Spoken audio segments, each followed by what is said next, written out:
So the question we have is, in a circle of radius 21 centimeter and arc subtended an angle of 60 degree at the center, find the area, find the length of the arc. तो सबसे पहले हमें ये जो arc है like हम mark कर लेते हैं कि ये हमारा सर्कल है, उसका ये सेंटर हो गया. सेंटर हमने मार्क कर लिया, ओ है.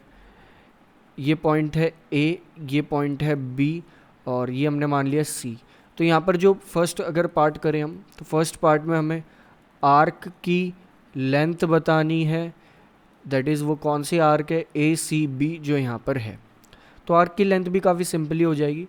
हम उसी फॉर्मूले का यूज़ करेंगे, दैट इज़ थीटा अपॉन 360, क्योंकि पूरा 360 डिग्री के इक्वल होता है और पूरे का जो सरकमफ्रेंस होता है वो 2 पाई आर होता है. तो मल्टीप्लाइड बाय 2 पाई आर. सिर्फ फ़र्क इतना है, यहाँ पर लेंथ बतानी है तो यहाँ सरकमफ्रेंस से लिख दिया हमने. तो थीटा हमें पता है यहाँ पर 60 डिग्री है. क्वेश्चन में कहा गया है कि ये एंगल 60 डिग्री है. तो 60 divided by 360 multiplied by 2 multiplied by pi multiplied by R. Radius हमें गिवन है क्वेश्चन में 21, यानी कि ये जो रेडियस है 21 सेंटीमीटर है. नेक्स्ट, बहुत सारी चीज़ें यहाँ पर कट होने वाली है. लाइक कट होके 6 आ जाएगा नीचे, अब ये कट होके 3 आ जाएगा और ये पूरा कट हो जाएगा 2. 21 को हम 3 से कट कर देंगे तो ये 7 आ जाएगा. तो अब हमारे पास आ जाएगा दैट इज़ 7 पाई सेंटीमीटर इस आर्क की लेंथ हो जाएगी. आप पाई को सॉल्व कर सकते हैं. तो जब आप पाई को सॉल्व कर लेंगे तो ये आ जाएगा 7 मल्टीप्लाइड बाई 22 अपॉन 7.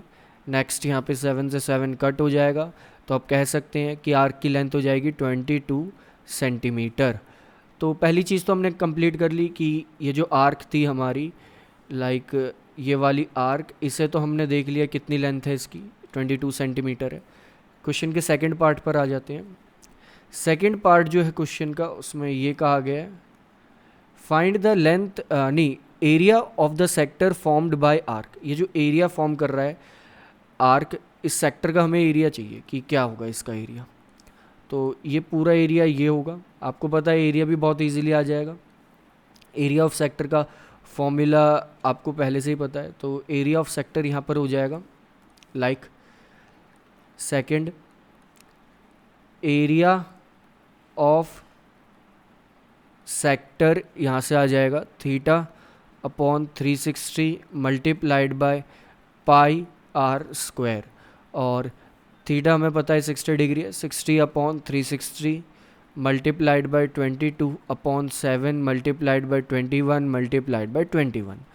सो अब हम बहुत सारी चीज़ें कट करने वाले, लाइक 60 360 1 अपॉन 6, 6 नीचे आ जाएगा.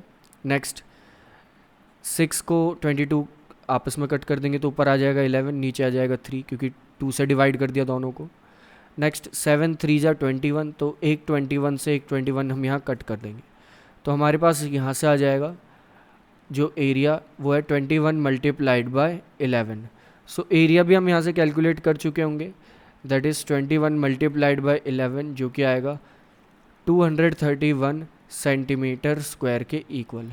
सो हमने उस सेक्टर का एरिया भी कैलकुलेट कर लिया. थर्ड अगर हम देखें तो क्वेश्चन में ये कहा गया है area of segment formed by the corresponding chord. Segment का एरिया पूछा गया है. तो सिंपली अगर देखें तो सेगमेंट का एरिया वो यहाँ पर इस ट्रायंगल का एरिया हमें यहाँ से रिमूव करना होगा, हटाना होगा. तो हम सेगमेंट का एरिया कैलकुलेट कर चुके होंगे. किस में से हम रिमूव करेंगे, सेक्टर के एरिया में से. तो यहाँ पर ये हो जाएगा हमारा सेगमेंट. और सेगमेंट कौन सा है, ये वैसे ही माइनर सेगमेंट है, ये भी आपको पता होना चाहिए. तो इसके लिए हमें ट्रायंगल का एरिया देखना होगा. और क्लियरली हम देख सकते हैं कि ट्रायंगल इक्विलेटरल ट्रायंगल होगा, क्योंकि तीनों एंगल्स यहाँ पर 60 डिग्री के आएंगे. क्यों तीनों एंगल 60 डिग्री का आएंगे, इस पर भी बात कर लेते हैं. ये वाली साइड इक्वल है, तो ये दोनों एंगल्स भी इक्वल होंगे. और तीसरा एंगल तो 60 डिग्री का है. तो इसी चीज़ का अगर आप यूज़ करें तो आप बहुत इजीली देख सकते हैं कि तीनों एंगल 60 डिग्री होंगे. ये यूज़ आपको करना है कि अब कैसे होंगे 60 डिग्री, एक हिंट मैंने दे दिया है. नेक्स्ट थर्ड अगर देखें तो सेगमेंट का जो एरिया होगा वो होगा इक्वल सेक्टर का एरिया, सेक्टर का जो एरिया था minus area of triangle, triangle equilateral triangle है, ये भी चीज़ ध्यान रखनी है। नेक्स्ट, सेक्टर का एरिया आपने कैलकुलेट कर लिया कि 231 आ रहा है, minus area of triangle. Area of triangle equilateral triangle का जो एरिया होता है एक्चुअली में वो होता है √3/4, next multiplied by a square. A यहाँ पर साइड होती है, तो साइड यहाँ पर हमें पता है कि 21 है, तो मल्टीप्लाइड बाय 21 का स्क्वायर। तो ये हमारे पास आ जाएगा जब आप इसे सॉल्व कर लेंगे, that is 231 minus 441√3 whole divided by 4 centimetre square. तो ये हमारा एरिया आ जाएगा। आप इसे आगे भी सॉल्व कर सकते हैं √3 की वैल्यू पुट करके, लेकिन ये हमारा एरिया आ जाएगा। एरिया किसका आएगा? ये सेगमेंट का एरिया।